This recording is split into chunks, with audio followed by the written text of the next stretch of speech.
lives on the mountainside. You call Sally, she likes to mountain climb. She's got a pack in an old canteen, 100 little things she has seen, and 100 stories if you have a while. Helicopter Joe lives down the road away. Helicopter Joe flies passengers all day. Up to the highest peak around, takes a photograph and brings them down so they can verify their lofty claim. Joe sells rides to the hurried working class. They want sights and they want to see them fast.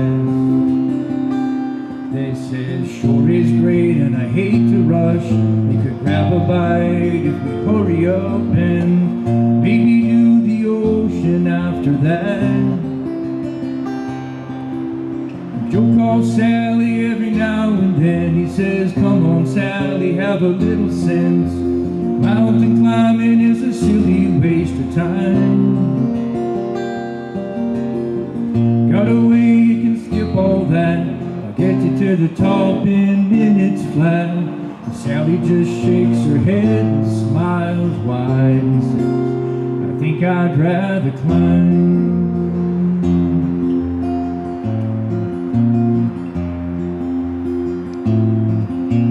Joe sells rides to the hurried working class. Sally dallies in the scent of evergreen. She cools her feet in the chilly mountain stream. Stays outside till the sky grows dark. Walks in time to her beating heart and meditates the moment at the peak. Joe calls Sally every now and then. He says, come on Sally, have a little sense. Mountain climbing is a silly waste of time. Got a way you can skip all that. I'll get you to the top in minutes flat.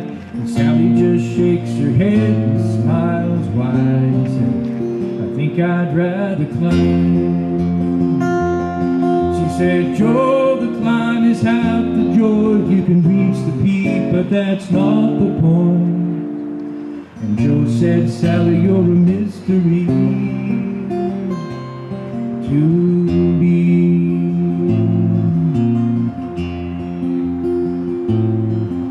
The Yukon Sally lives on the mountainside.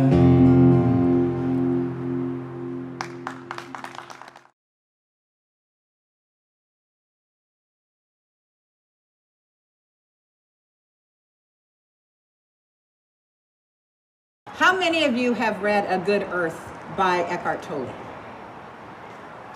How many of you remember in that book where he talked about not saying I am and using it in negative sentences? Do you remember that? That the power of I am is infinite. And that anytime we say I am, we are holding a vibration. And so there is a mindfulness that we need to start to have about when we say that. I can't tell you how many times I have said I am clumsy, or I am, sorry, the car drove by and that should not distract me. However, you know me, I have squirrel moments. Squirrel. So I am a squirrel. No, I'm not. Maybe next life. So just to remember the power of I am. And I was reminded when I was in ministerial school, I went to ministerial school in San Diego, and I got to stay with Catherine Bonin in Encinitas. And she had a daughter that lived there, and we shared a bathroom. And across the top of her mirror, she had intention plus manifestation. No, intention plus attention equals manifestation. And the I and the A and the M were in a different color, so they stood out. I am. where I put my intention, what I set my intention for, where I put my attention on it. Wow, I'm having trouble with those words today. It will manifest into my life. Is that not what we teach, right? It will manifest in my life if I hold that power of concentration on something that my heart desires. And so, I'm reminded that a sculptor, can you imagine when David was being sculpted, if halfway through he thought, nope, I don't want to do David, I think I'll do a horse. Or then maybe he starts on the horse and he's thinking, I know in the future there's going to be this woman and she loves squirrels. I think I'm going to sculpt a squirrel out of this marble. And yet, don't we do that with our thoughts? Don't we set an intention in our mind that we desire something, and then it doesn't manifest right away, so we're like, oh no, that's not going to work, let me try this, right? I think we all do that, and so we are constantly scrambling in the quantum soup, where if we just hold on to an intention, put our attention on that, it will manifest. It takes patience. It doesn't happen in our time. It doesn't happen like, okay, I'm thinking of this and it's gonna wham appear right in front of me. Not maybe that it couldn't, I've just never experienced that in my life. It takes time, it takes the rhythm of the universe, it takes you to be very mindful of what you're thinking and what you're intending and how you want to manifest what your heart's desire is. And so we have talked about like the different areas of your life, and maybe just set one intention for each area. Your career and business, one intention. What do you want that to look like? If you had the perfect career, if you didn't have to worry about money or anything, what would you do that would feed your soul? What is the business you'd like to have? Or how about in your finances? What would you like your finances to look like? If they're perfect now, just more please. And if they're not, how would you like to shift and set an intention for your finances? For me, in finances, I'm real clear. I want no unsecured debt. Am I there yet? No. However, that is my intention, and that's where I put my attention as I start to look at things like, oh, I'd like to buy that, and oh, I'd like to buy that. Oh, and that's, I'm a bobbly girl. I like baubles, and I like technology, and I always think I have to have the latest and greatest. However, that's a distraction to what my intention is for my finances, right? Your relationships. What's an intention for your relationships? Or fun and recreation. Have you ever set an intention for the fun in your life? Like, how do you want to experience fun and recreation in your life? It never dawned on me that I should set it there. I'm always focusing on career and focusing on finances, and that's important, and we need to take that time, every single one of us. And how about where you give? Your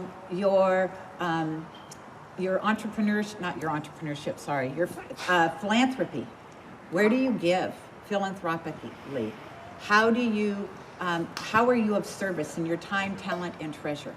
And so just to set an intention for each one of those, and then put your attention on it and watch it start to manifest. And so I'm going to show you or talk to you about the 5 steps to really fulfill your desires. And the first step is much like that spiritual practice we do now, and that is being in the gap. And what that means is to allow yourself to sit. And it's not just sitting in the silence. It's not praying. It's not asking. It's being. Can you just sit and realize that all of that energy that surrounds us is within us? And so to just sit in that energy of the divine and experience one-ment with it.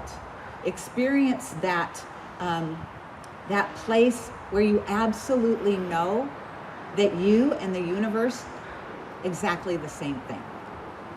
And so just be in that gap.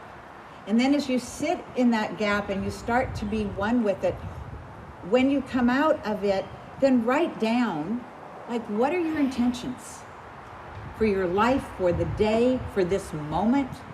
I do this practice for 10 minutes every day, and it is just the looking up piece. I just look up. I don't ask for anything. I don't say anything. I just look up so I can experience one-ment. Because my intention is to have a deeper relationship with that energy that I choose to call God. A deeper knowingness within me that I am all of that and it is all of me. I'm not really all of that because we're all part of it, but I think you understand what I'm saying. It's that experience of just knowing that everything in life is life, and I attach meaning to it. And so the more I can be in one-ment, the more I realize that everything is exactly as it should be. And so to experience that, and I was doing that one day, and this may happen to you, and I'm sitting there and I'm looking up and I'm reminding myself over and over again, just be, you know. And when I can't be, I was concentrating on my breath. And all of a sudden, I've shared this with you before, I got a download for the covenant that I wanted to create. And it was like, and I just said, hold on a minute. I'm supposed to be doing this for 10 minutes. I can't do both. I can't be here in one-ment, and I can't, concentrate on the covenant. And, it was like, get up and write down the covenant. And so you may get those flashes of doing something in the middle of it, and that's okay. Because that really is that divine essence speaking to you. Which isn't that what we all really long for? Is that divine communication, to know that we have a purpose, to know that we're here for a reason, to know that everything around us that is happening, there is something bigger than all of that. I know, especially right now, that's what my heart seeks all the time. Like, how do I find peace in the middle of chaos? How do I find compassion and love when people may say things to me that are hurtful? What do I do to find that place that says, ah?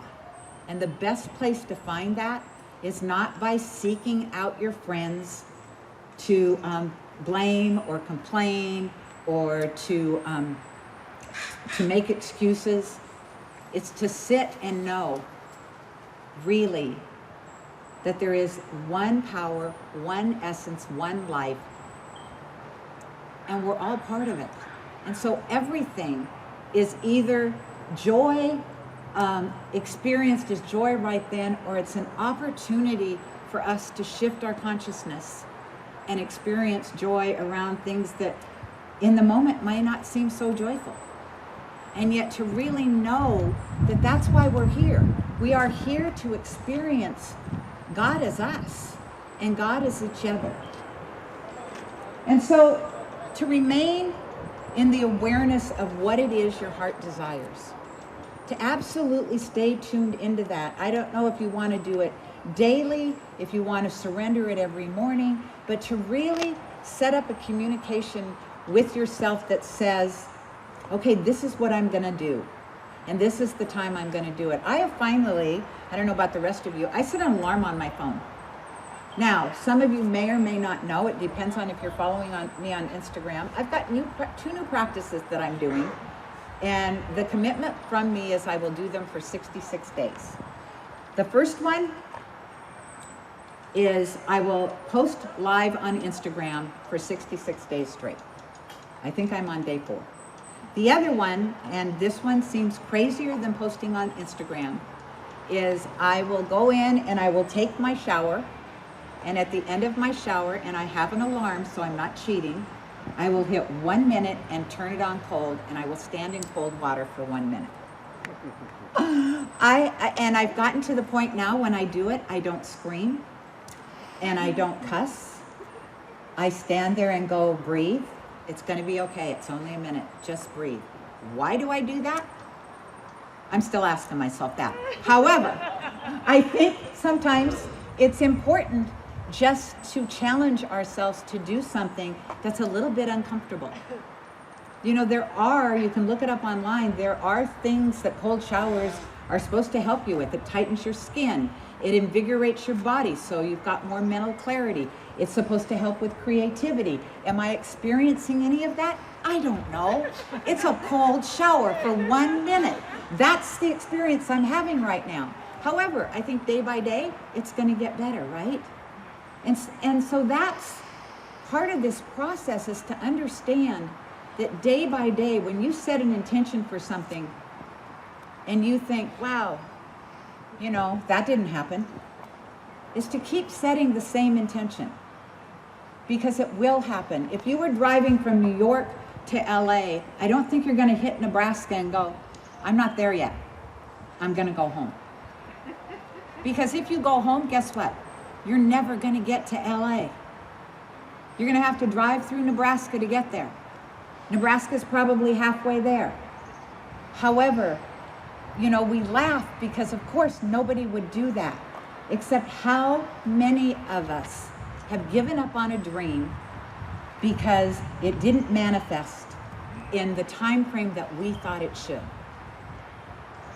I'm reminded of the story in one of the prosperity books I'm reading, and Cynthia, you can scream it out when you recognize the story because you're reading the same prosperity book, about being 100 feet from the gold. And it was about a man who was digging for gold. He got his family to invest all of this money, and he dug for some gold, and he found some gold, and then he kept going down, and he gave up because there was no more gold. Think and grow rich. Thank you. Think and grow rich. And so he kept digging for the gold and he couldn't find it, and so he finally gave up. He was embarrassed. He had to go home and tell his family they invested all of this money in his dream and it didn't turn out. And he sold all of the equipment to to a service in town. And the guy that he sold it to thought, I'm going to get a map. He knew enough about the veins of gold that he got a map and he dug 100 feet down further. And he hit the mother lode. And he became very, very wealthy. Now, the man who originally bought the equipment probably could have spent his life saying to everybody, that's just not fair, that, you know, that he owes me some money. If it hadn't been for my equipment, he never would have found the gold. How many of us go there, right? When something we think should have happened for us happens for somebody else, a good friend, and we're like, whoa. So instead, what he did was he became an insurance salesman, and he was the #1 insurance salesman in the United States. He made millions of dollars selling insurance because every time somebody said no, he reminded himself, I'm 100 feet from the gold. I just have to ask, or I have to ask differently. And if the person says no, then what you do is just say next. You don't sit and try to convince somebody of something they don't want to do. Just move on. You are going to get no's in this life. Move on. And so when you set your intention, which is the what, right? It is the what. This is what I want, universe. When you set the intention and you apply your attention to it, every practitioner, probably every person who is part of this community knows this. When you turn it over to the universe, you let it go. You let it go. The how is God's business, not ours. If I was a gardener, and I'm not, and all of you know that I'm not, but if I were a gardener, and I was planting seeds, and they were gestating in the ground, I wouldn't go over and dig them up and go, well, how come you haven't grown yet? And then plant it back again, right? Because every time I do that, it's a shock. And then I put it back. And so I was told by Reverend Bernardo Montserrat, he gave me this. He said, it's like when you put your intention, imagine that like when you put your bags on one of those wheels at the airport and your bag goes around. He said, you put your intention on this little conveyor belt and it goes out and it's in the universe. All the angels and ascended masters are going, oh, wow, finally, she's gonna live the life of her dreams. Thank you, thank you, thank you.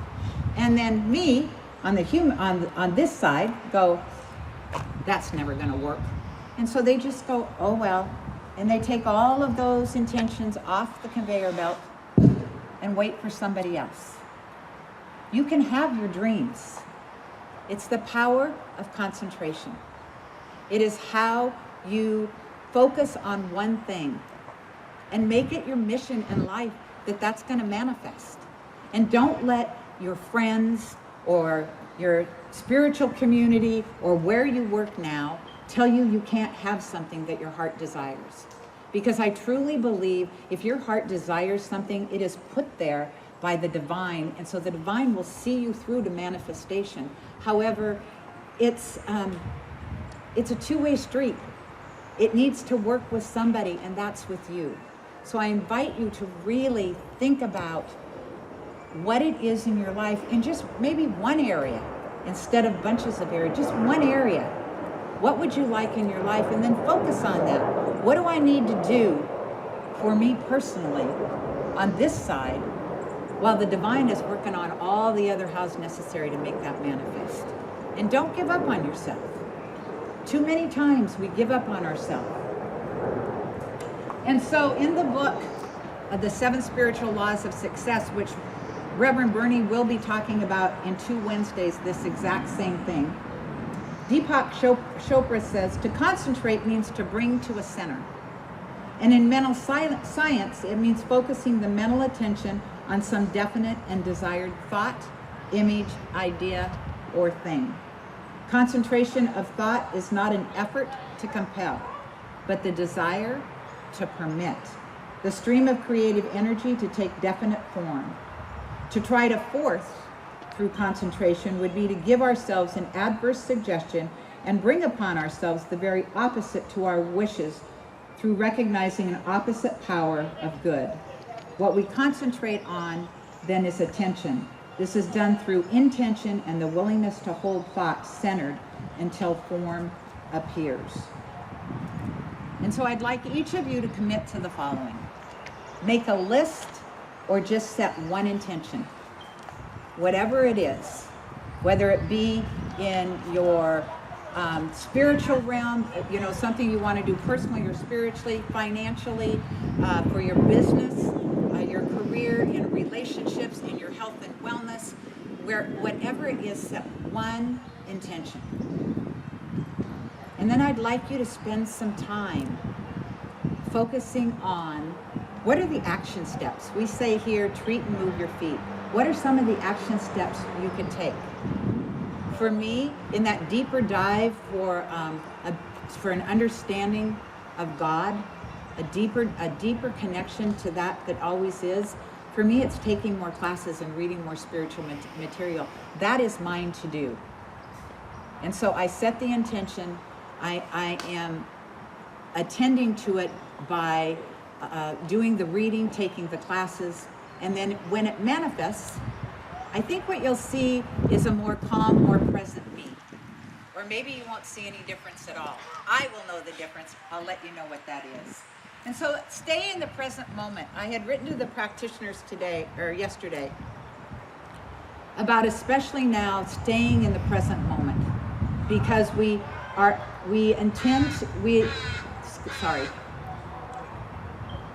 sometimes look behind us at what was or what our life is, and so we feel bad or guilty about our past, or we project out into the future, and so we worry about what's going to happen. And all we really have is the right here and right now. And so can you be in the present moment? And what would your life look like if in every single moment you just took a breath? No matter what anybody said to you, no matter what you saw on TV, no matter what the traffic on the freeway was like, you just took a breath and said to yourself, in this moment, life is good. In this moment, because it's all we have, my life is fabulous. And so I invite you to do that spiritual practice, is to just be in the present moment. Because life is going to happen to us, whether we feel guilty about our past, whether we worry about the future. life is going to continue to happen to us. And so the one thing that we have is the power of concentration on what we want our life to look like and to be like. And so let's pray. Mother, Father, God, Spirit, right here and right now, I know that there is one life. That life is God. That life is present right here as me, as everyone present, as all things everywhere. It is over, around, and through all things.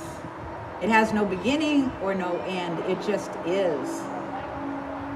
And in the power of that, I know that each one of us is given that gift of intention to really set in our mind how we want the world, how we want our world to be.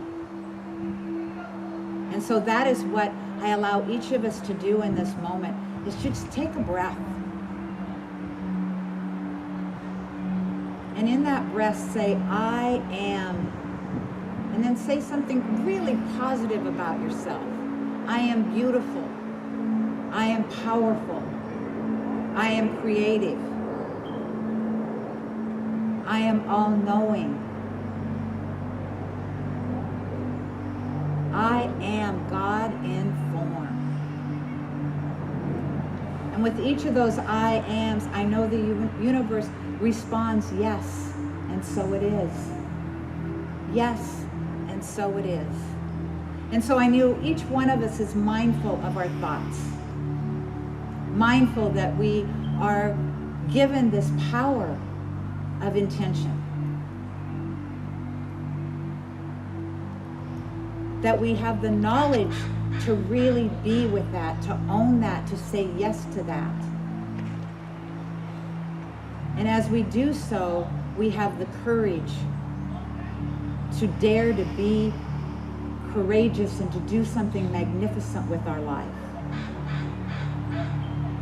And because we have the courage, we have great faith to know that it is done. In the mind of God, it is already so. And so I just give great, great thanks to know right here and right now that each one of us has that power, that presence within us to know the truth of who we are and how we want to live our life. And so we do that easily and effortlessly as I turn all of these words over into that infinite field of possibilities that I know and called God. And I know when I release them, that divine essence says yes, because that's what it does. It says yes. And it is in that yes that I let go and I let God, and together we say, and so it is. Namaste. Please welcome back to the stage, Mark McCann.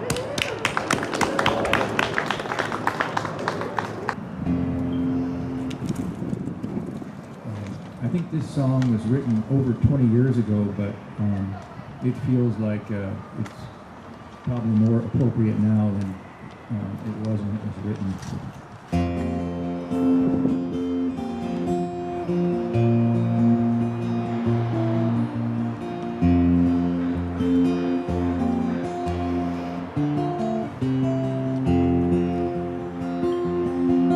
Someday we'll roll away the stone that we have carried for so long.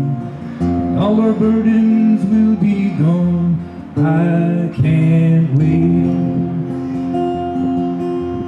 We will find our way to an understanding of all views. No prayer will be refused. I can't wait.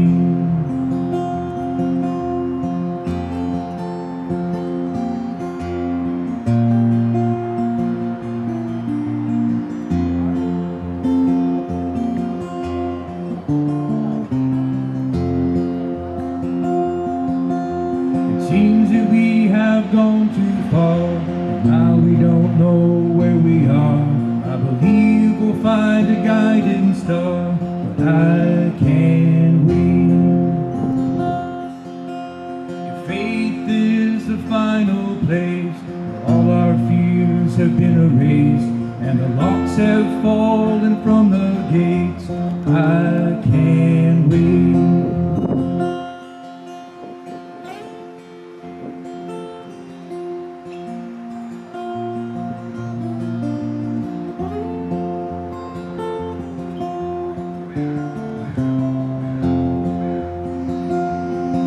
Someday we'll roll away the stone that we have carried for so long, and all our burdens will be gone. I can't wait.